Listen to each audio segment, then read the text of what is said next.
We are going to deal with the play Accidental Death of an Anarchist by Dario Fo.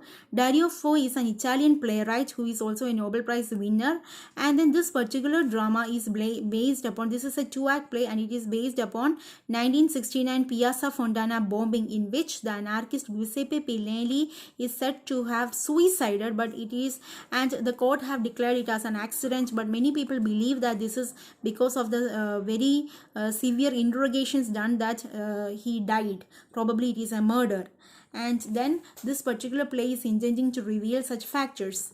And then we see that the main character here is a maniac, a person who impersonates and then who tries to bring about the evidences. Act 1, Scene 1, we see in it is set in a police station where Inspector Bertoso is interviewing maniac and then finds out that he is being caught many times for impersonating.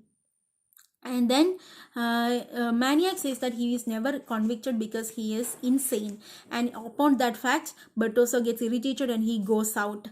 And then if call comes, the phone rings and then he picks it up. He gets into the office, he destroys many of the arrest sheets, and then he thought of putting fire to the file cabinet, but then at that time he came across this file of this anarchist, and then he is interested with that. At that time a phone call comes. This is from the 4th floor. It is from the 4th floor that the anarchist fall down and died.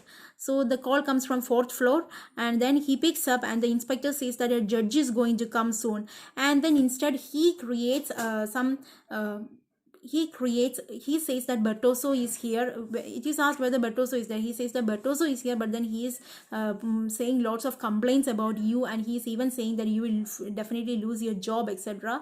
Then the 4th floor officer, who is referred to as Super Jacket, he is very much irritated with this. And then what happens is that he thinks that anyway a judge is going to come and these people have never seen him, so he thought of impersonating as the judge. And then he calls the superintendent, and the superintendent is very much angry for not being politely called, but when he realizes that this is a judge, he cooperates. The judge maniac asks a judge so many questions which they gave contradictory answers. So it is clear that something is wrong, and at that time Bertoso enters, and then he tries to say that this is not the person whom you are expecting to be, but this superintendent and all shuts his mouth. And then in Act 2, Scene 1, okay, Act 2, Scene 1, in Act 1, Scene 2 only we see the superintendent being called.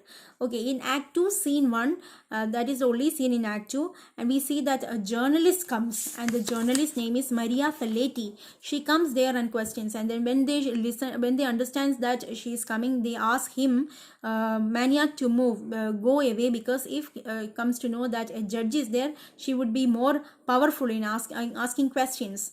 So thereupon he says that he will impersonate as the forensic officer. Then Maria Feletti comes and asks so many questions, and with her questions many facts seems to be clear. Like she asks very valuable questions, like why none of his bones are being broken when he has fallen down from 4th floor. That shows that he was dead before he was dead before he fall down. Then another thing was that an ambulance was called beforehand, and then there was also a mark on his neck which shows that he had a heavy blow upon his neck, etc. So then with that such questions of the journalist, our mania gets more evidence, and then at the end what happens is that he says that finally what happens is that he says that he has audio taped all these talks, and then he will give it to the media, and also he will bring up to the authorities, and he will prove this that it is not an accident, it is actually a murder. And that is how the play ends. Thank you.